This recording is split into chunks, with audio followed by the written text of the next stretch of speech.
Som aí, amém. Quem teve vontade de ficar em casa hoje? Pode ser verdadeiro. Seja verdadeiro. Que chuva. 4 horas da manhã aquela chuva, eu falei assim, bem que podiam ligar lá da escola e falar, ó, hoje não vai funcionar. E já avisou todos os pais, o professor também não precisa vir, mas a gente teve que trabalhar.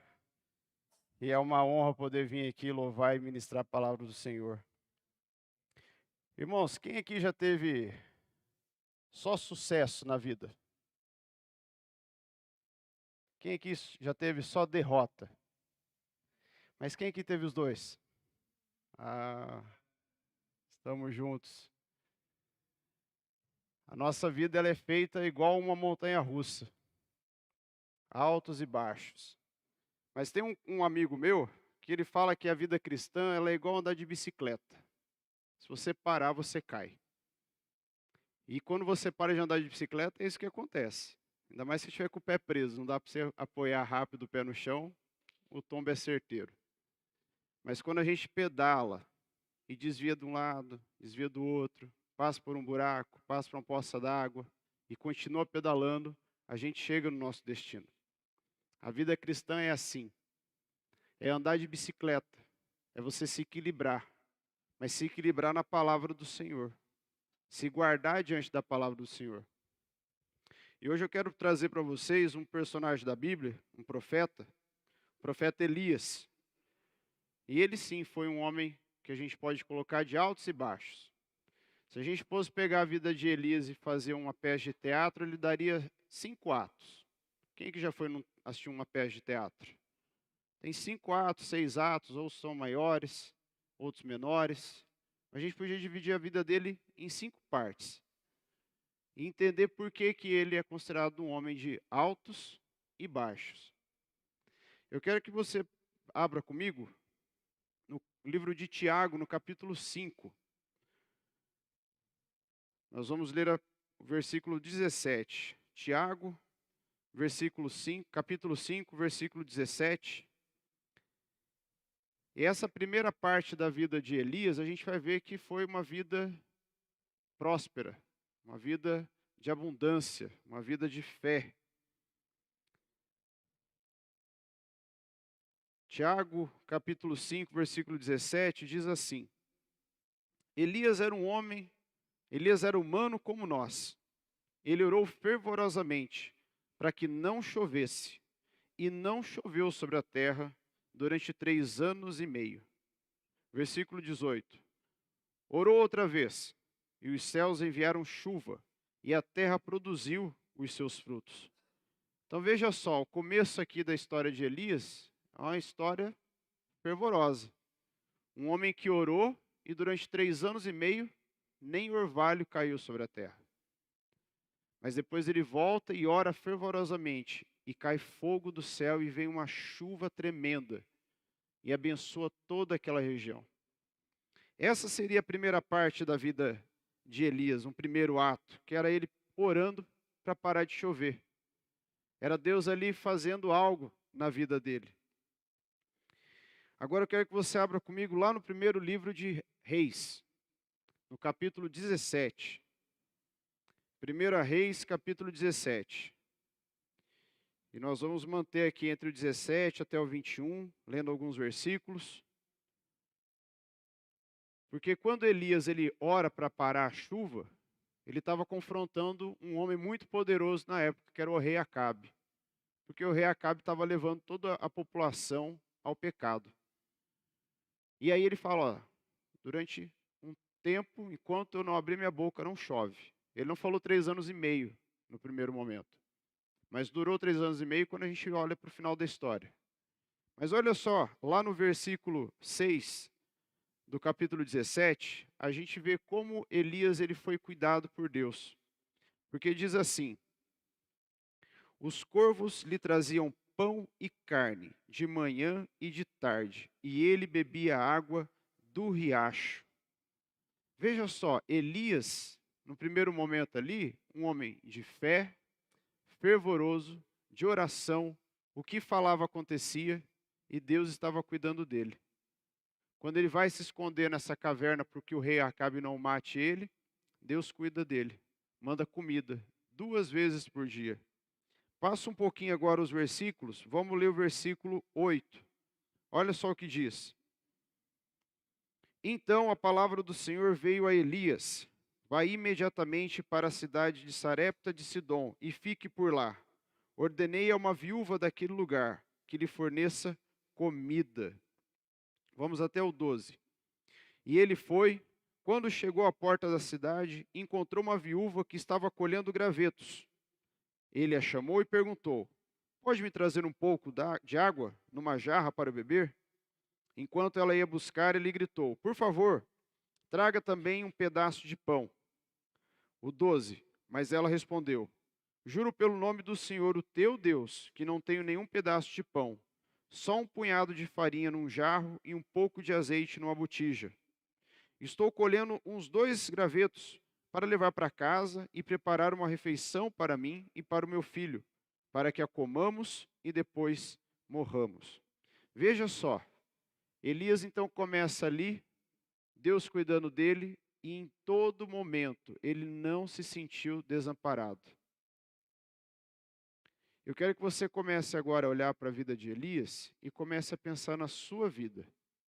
Nos momentos em que vieram a dificuldade. Será que só teve dificuldade? Ou você conseguiu enxergar a provisão do Senhor sobre a sua vida? Porque Elias, a gente podia olhar bem para a história dele e falar assim, nossa, teve que se esconder numa caverna, coitado, ficou lá sozinho, viu um riacho secando, tendo sede, não podia beber água mais. Mas não é bem assim. Elias estava ali tendo um momento alto da vida dele. Um momento bom, vamos colocar assim. Porque Deus estava cuidando dele o tempo todo. Mas espera aí, Rafael, na parte do baixo da vida dele, Deus deixou de cuidar? A gente vai ver logo mais que Deus não deixou Elias de lado. Mas eu quero que você olhe para a sua vida agora e pense, se naquele momento de maior dificuldade que você se lembrou agora, o quanto Deus estava ali do teu lado, te amparando. O quanto Deus estava ali cuidando de você, nos mínimos detalhes. Naqueles detalhes que passa despercebido pela gente, mas Deus estava ali o tempo todo cuidando de você. Por isso que quando a gente olha a vida de Elias, a gente pode dizer também que a nossa vida é assim, altos e baixos, uma montanha russa, andar de bicicleta. Mas o que a gente não pode se esquecer nunca é do cuidado de Deus com a nossa vida. Vamos um pouquinho para frente ali no 17 agora, porque nesse momento acontece um milagre. Olha só o que diz o versículo 17. Algum tempo depois, o filho da mulher, ao qual ele havia pedido água e comida, dona da casa, ficou doente, foi piorando e finalmente parou de respirar. E a mulher reclamou a Elias: que foi que eu te fiz, ó homem de Deus? Vieste para lembrar-me do meu pecado e matar o meu filho? Dê-me o meu filho, respondeu Elias. Dê-me o seu filho, respondeu Elias. Ele o apanhou dos braços dela, levou-a para o quarto de cima onde estava hospedado e o pôs na cama. E então clamou ao Senhor: ó Senhor meu Deus, trouxeste também desgraça sobre esta viúva com quem estou hospedado, fazendo morrer o seu filho? Então ele se deitou sobre o menino 3 vezes e clamou ao Senhor: ó Senhor meu Deus, faze voltar a vida a este menino. O Senhor ouviu o clamor de Elias e a vida voltou ao menino e ele viveu. Então Elias levou o menino para baixo, entregou-o à mãe e disse: veja, seu filho está vivo. Então a mulher disse a Elias: agora sei que tu és um homem de Deus e que a palavra do Senhor vindo da tua boca é verdade. Veja só que como Elias agora passa por uma situação de prova diante daquela mulher. Mas sabe o que é interessante olhar para a vida de Elias? Ele não fraquejou diante daquela adversidade. Eu não imagino Elias assim, e agora? Esse menino morreu, e agora o que vai acontecer? O que eu faço? Ele sabia o que fazer. Mesmo em toda aquela adversidade, ele sabia o que fazer. Eu não vejo Elias descansando, Elias ali aproveitando o tempo. Mas eu vejo Elias naquela sala de espera de Deus, aproveitando o momento para se conectar ainda mais com o Senhor. E quantas vezes a gente está numa dificuldade, e ao invés da gente se conectar, a gente se afasta. A gente busca outras coisas. Elias, nesse momento aqui, ele buscou verdadeiramente o Senhor. Quando ele ora, e o menino volta à vida. Então, nesse primeiro momento, a gente poderia colocar que foi maravilhas para a vida de Elias, nesse primeiro ato. Agora, quando a gente vai para o segundo ato da vida de Elias, a gente já vê um pouquinho de confronto. Abra comigo no capítulo 18. Já está aí na mesma página, talvez na sua, ou um pouquinho para frente. É quando ele encontra Obadias. E ali naquele momento, veja só, Elias desafia 450 profetas de Baal. Esses profetas de Baal subiram ao monte, desafiados por Elias, e eles fizeram de tudo que você possa imaginar, para que Baal mandasse fogo do céu. Dançaram, gritaram, pularam, arrancaram a roupa, se rasgaram, se mutilaram. A gente pode ver aqui que eles andaram até chegar à exaustão. Imagina uma pessoa cair exausta de tanto que ela anda. E aí Elias, ele sentado, olhando para aqueles 450 profetas, e nada acontecia. Nesse momento, o que acontece? Elias prepara o altar, ele ora ao Senhor. E é incrível porque Deus responde a oração de Elias e desce fogo do céu. E aquele fogo consome o altar, consome as pedras, consome a água que estava ali.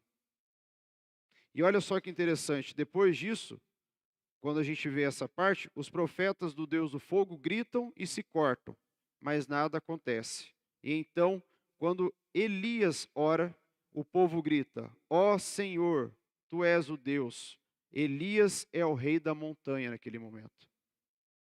Veja como Elias agora ele está passando por uma outra parte da vida dele. Subindo, crescendo. Veja que lá na caverna ele estava sendo o quê? Preparado pelo Senhor. Cuidado pelo Senhor. E agora nesse momento ele está crescendo. Ele é conhecido como o rei da montanha. Pois ele ora e Deus manda fogo do céu. Mas não é porque era o Elias. Era porque era o Senhor fazendo aquilo. Aqui a gente tem que tomar muito cuidado. Olha, eu orei e uma irmã foi curada. Glória a Deus para mim. Não. Não é você. Você é apenas um instrumento. Eu sou apenas um instrumento nas mãos do Senhor. Elias foi um instrumento nas mãos do Senhor. Porque quem faz acontecer, quem opera os milagres, é o Senhor. É Jesus. É o Espírito Santo. E veja que nesse momento Elias ele não estufa o peito e fala: opa, agora todo mundo vai me obedecer, porque eu orei e desceu fogo do céu. Eu penso que se Elias tivesse tido essa atitude, tinha caído fogo do céu de novo, mas para queimar Elias e falar: não, você não entendeu aqui, Elias, o que é o propósito. Mas veja que Elias toma esse cuidado de deixar toda a glória para o Senhor.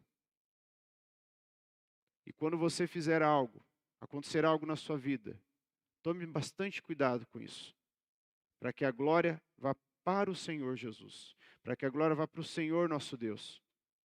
Lembre-se, você é um instrumento nas mãos do Senhor. Você tem dons que o Senhor entrega, mas lembre-se, você é um instrumento nas mãos do Senhor, assim como Elias foi um instrumento.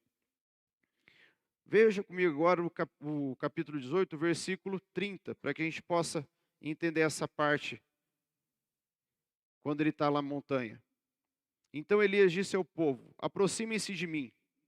O povo aproximou-se e Elias reparou o altar do Senhor que estava em ruínas. Depois apanhou 12 pedras, uma para cada tribo dos descendentes de Jacó, a quem a palavra do Senhor tinha sido dirigida, dizendo-lhe: seu nome será Israel.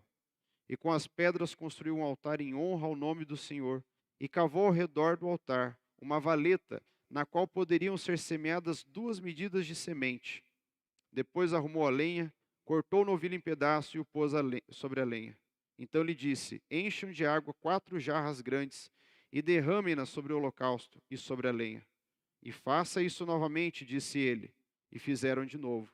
E fizeram pela terceira vez, ordenou. E fizeram de novo. A água escorria do altar, chegando a encher a valeta. À hora do sacrifício, o profeta Elias colocou-se à frente do altar e orou. E veja que aqui é o momento em que ele coloca tudo isso diante do Senhor. Ele fala: ó Senhor, Deus de Abraão, de Isaque e de Israel, que hoje fique conhecido que tu és o Deus em Israel, e eu sou o teu servo, e que fiz todas essas coisas por ordem tua. Responde-me, ó Senhor, responde-me, para que o teu povo saiba que tu és Senhor, és Deus, e que faz o coração deles voltar para ti. E olha o 38. Então o fogo do Senhor caiu e queimou completamente o holocausto, a lenha, as pedras, o chão, e também secou totalmente a água na valeta.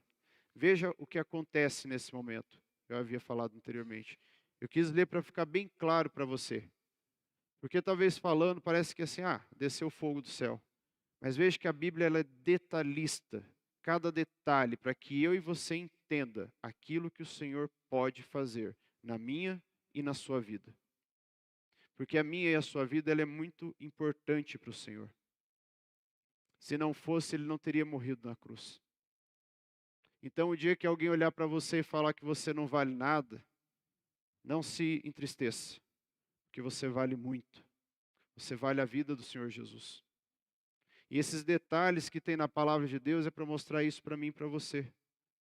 Porque virão momentos, virão pessoas que vão falar isso para nós, que vão tentar nos colocar para baixo. Ou situações da vida que vão tentar nos levar para baixo. Mas são nesses momentos que a gente tem que lembrar dos detalhes do Senhor. Que Ele cuida de tudo, nos mínimos detalhes, para que eu e você sejamos abençoados por Ele. O terceiro ato da vida de Elias, eu quero que você agora abra comigo, lá em 1 Reis 19. Aqui, os profetas de Baal, eles são mortos, mas a rainha Jezabel, ela não tinha nem um pouquinho de agrado com Elias. E por que ela não tinha nem um pouquinho de agrado? Porque Elias confrontava ela. Confrontou o rei Acabe. E quando uma pessoa é confrontada, o que ela geralmente faz? Ela revida. Muito dificilmente a pessoa abaixa a cabeça e fala: realmente, eu estou errado. Realmente, eu cometi um deslize aqui. Mas a primeira atitude de uma pessoa quando ela é confrontada é fazer o quê? Estufar o peito e falar: não é bem assim. Vamos conversar.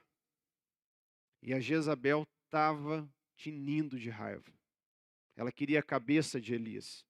Os 400 profetas de Baal haviam sido mortos e ela queria vingança. Mas olha só o que fala o capítulo 19, do versículo 3 ao 8. Elias teve medo, e aqui começa a baixar a vida do Elias. E fugiu para salvar a vida. Em Berseba de Judá, ele deixou o seu servo e entrou no deserto, caminhando um dia. Chegou ao pé de Giesta, sentou-se debaixo dele e orou pedindo a morte. Já tive o bastante, Senhor. Tira a minha vida. Não sou melhor do que os meus antepassados. Depois deitou debaixo da árvore e dormiu. Viu como é que a vida de Elias começou a baixar? Estava lá no alto, Deus cuidando, fazendo ele prosperar, abençoando. Depois ele ora, desce fogo do céu. Mas chega nesse momento aqui, que bate um medo. Quantas vezes bateu um medo na sua vida? Quantas vezes bateu um medo que você talvez pensou igual Elias? Tira a minha vida. E nesse momento que é difícil, é doloroso, a alma parece que não tem mais espaço, ela se desfez. Você deita na cama, parece que a cama vai te apertando. tudo te sufoca, você quer sair, você está num ambiente aberto, mas você começa a sentir falta de ar. Porque o medo vem aprisionando. O medo vem ali querendo fazer com que você se sinta menos. E foi isso que Elias teve. Comecinho do 3. Elias teve medo e fugiu. Mas espera aí, ele estava o tempo todo do lado de Deus, orando com Deus. Como é que pode um homem que estava lá, que foi cuidado por Deus, orou e desceu o fogo do céu, agora ele estava com medo? Agora ele estava sentindo depressão? Ele estava pedindo a Deus, tira a minha vida. Talvez você já tenha passado por essa situação. Talvez você que está em casa, está assistindo agora, tenha passado por essa situação. Eu não sei bem ao certo. Mas eu quero te falar uma coisa, meu querido. Se você está passando por esse momento, que você chega a clamar para que você morra, para que o Senhor tire a sua vida, eu quero que você escute bem atento. Não é o fim. Não é o fim para você. As vozes que vêm dentro da cabeça vão falar: não tem mais jeito, acabou. Vai lá, faz logo isso. Porque a depressão ela vai fazendo isso na cabeça do ser humano. Mas olha para mim você agora. Não é o fim. E você tem pessoas ao seu lado que podem te ajudar.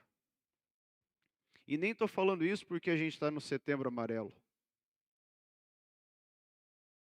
Eu estou falando isso porque Deus pede para falar para você que Ele está com os ouvidos bem atentos à sua voz. E Ele coloca pessoas ao seu redor para te ouvir.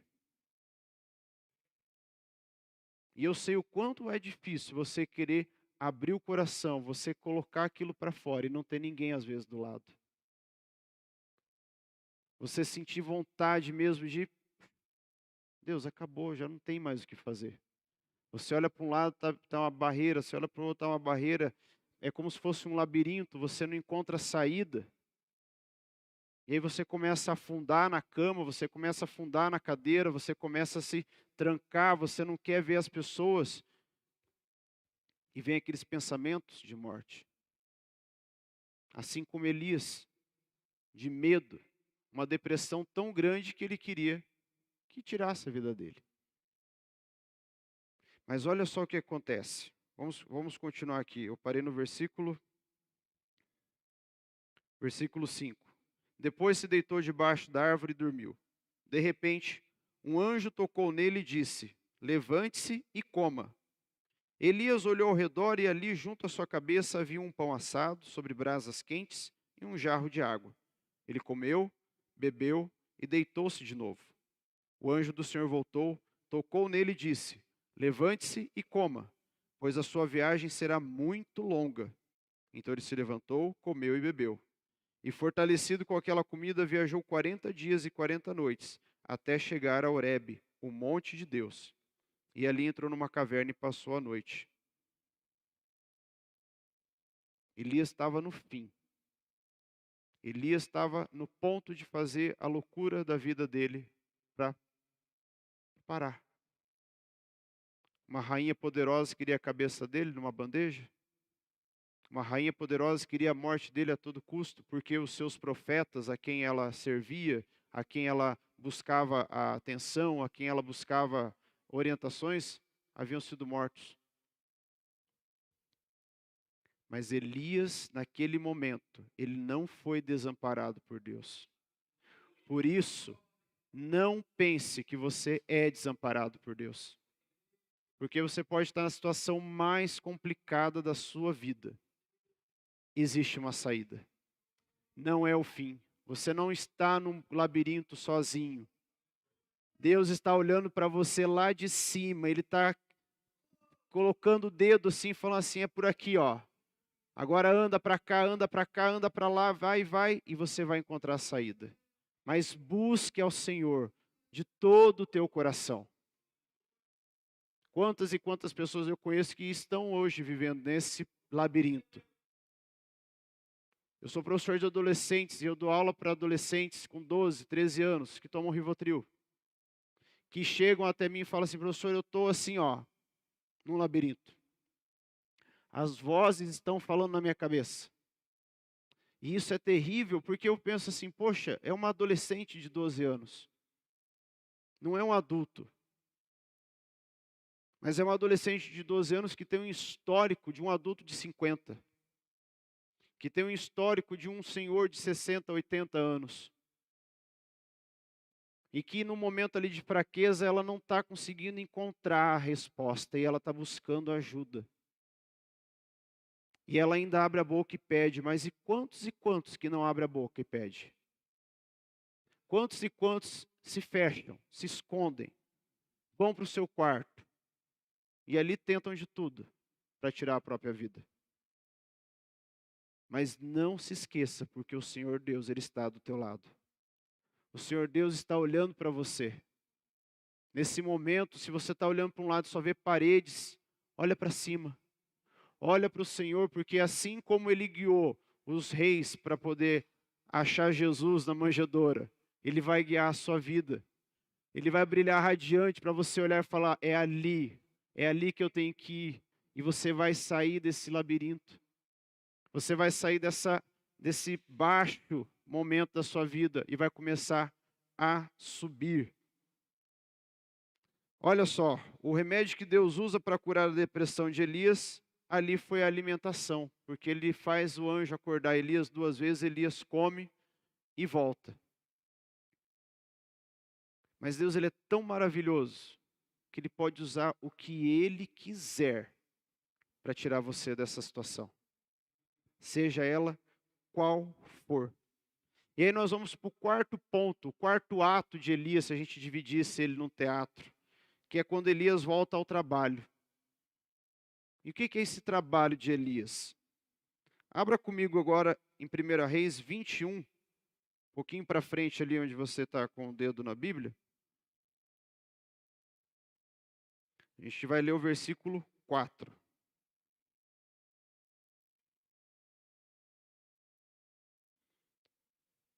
Elias volta ao trabalho e uma das suas tarefas agora era indicar um novo rei, porque ele era o profeta.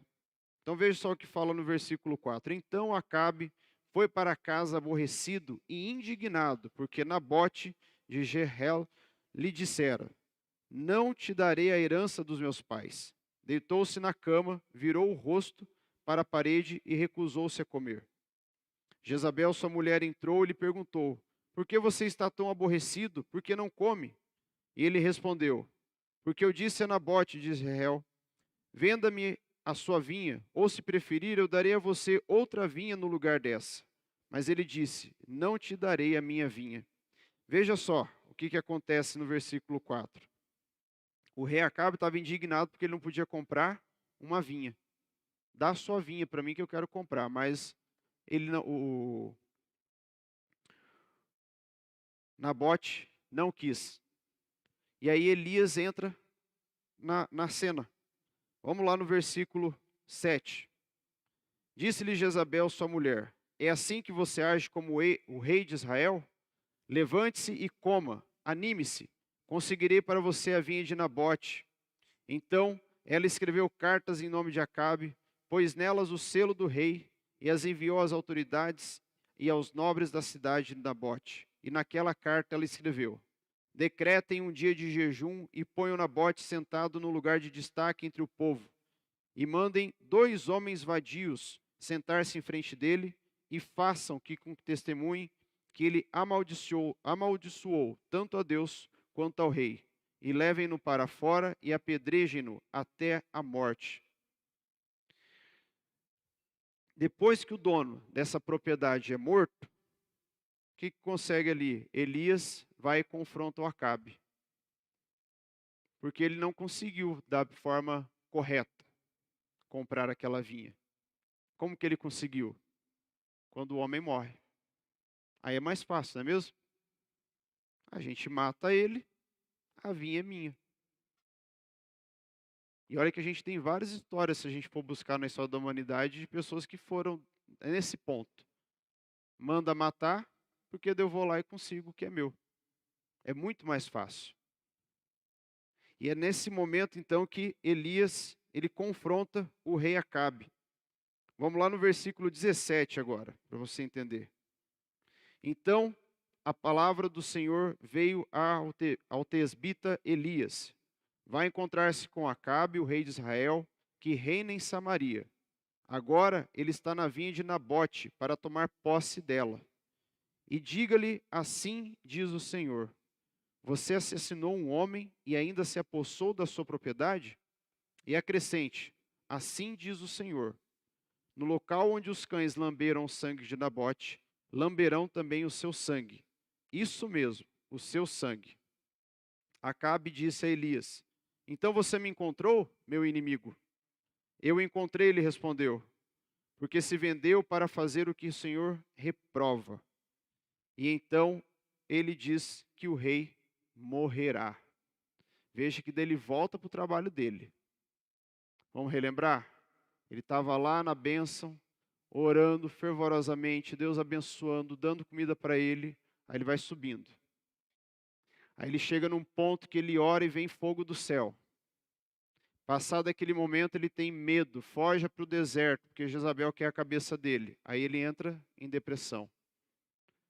Mas naquele momento, Deus não abandonou ele. E Deus faz o quê? Deus volta com Elias. E aí Elias volta para o trabalho, e ali ele vai e confronta o rei Acabe. E olha só o que diz o versículo 23 do capítulo 21. E acerca de Jezabel, o Senhor disse: os cães devorarão Jezabel junto ao muro de Israel. Os cães comerão os que pertencem a Acabe e que morrerem na cidade, e as aves do céu se alimentarão dos que morrerem no campo. Agora, para a gente fechar o teatro da vida do Elias, que é o quinto ato, o último, se a gente dividir isso aqui em 5 atos, que é quando Elias ele é levado para o céu. Olha que maravilha. Passou por várias situações trágicas, ruins, mas olha só como acaba a vida de... Acaba não, falei errado. Olha como se estende a vida do Elias agora para a eternidade. Ele é levado ao céu numa carruagem de fogo, que seria o ato final. Antes disso, ele prepara Eliseu para tomar o seu lugar, para que fique um profeta sobre a terra. Mas Elias é levado ao céu numa carruagem de fogo. E eu, na minha cabeça, eu fico imaginando aquela carruagem descendo, fogo, sabe? Aquelas labaredas. E Elias subindo naquela carruagem e não sendo queimado em nenhum ponto do seu corpo. Porque aquele fogo não é um fogo consumidor, que queima e vira cinzas. Aquele é o fogo do Senhor. E é esse fogo que eu preciso na minha vida, é esse fogo que você precisa na sua vida. Por isso, nessa noite, busque esse fogo do Senhor, para que o Senhor venha com a sua carruagem de fogo e leve você aos lugares altos, que leve você aos lugares que você talvez nem imagina que Deus possa te levar. Para que Deus tire você daquele marasmo, para que Deus tire você daquela depressão, daquela tristeza que tanto te aflige. E coloque você no lugar onde você veja a glória dele, resplandecente sobre toda a terra. E aqui para finalizar, a última parte, diz assim, ó: Elias lutou contra a depressão. No entanto, Deus ministrou a ele, suprindo as suas necessidades. Abra rapidamente em Salmo 103, versículo 14. Para que a gente possa finalizar a nossa ministração nessa noite. Salmo 103, versículo 14.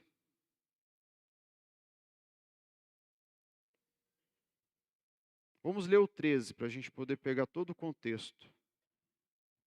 Versículo 13 diz assim: como um pai tem compaixão de seus filhos, assim o Senhor tem compaixão dos que o temem, pois ele sabe do que somos formados. Lembra-se de que somos pó. Assim como um pai tem compaixão dos seus filhos. Olha para mim. Deus tem compaixão de você. Por isso, Não tenha medo do Senhor, tenha temor do Senhor, assim como diz a palavra. Assim o Senhor tem compaixão dos que o temem. Elias temia ele. Por isso Elias andava num caminho reto, buscando sempre estar ali no centro da vontade do Senhor. E é isso que Deus quer para a sua vida nessa noite. É isso que Deus quer para você que está em casa, que está assistindo pela internet, ou que vai assistir depois. Pode estar passando o pior momento da sua vida. Lembre-se, existe uma saída. E essa saída é Jesus Cristo. Amém? Eu convido você agora a se colocar de pé para que a gente ore. E que nesse momento você possa falar verdadeiramente ao Senhor tudo aquilo que está dentro do teu peito, tudo aquilo que está dentro do teu coração, lá no teu íntimo. E que você fala assim, eu não estou conseguindo, Deus. Deus, isso está me afligindo. Senhor Deus Todo-Poderoso, nós nos colocamos na Tua presença nessa noite, Pai, apresentamos as nossas vidas diante de Ti. Senhor Deus, assim como Elias, Pai, teve altos e baixos, nós também temos, Senhor Deus, momentos em que estamos bem, momentos, Senhor Deus, que estamos mal, Senhor Deus, momentos de felicidade, momentos de tristeza, mas nós também temos uma convicção, Pai, de que o Senhor está ao nosso lado, de que o Senhor está olhando por nós,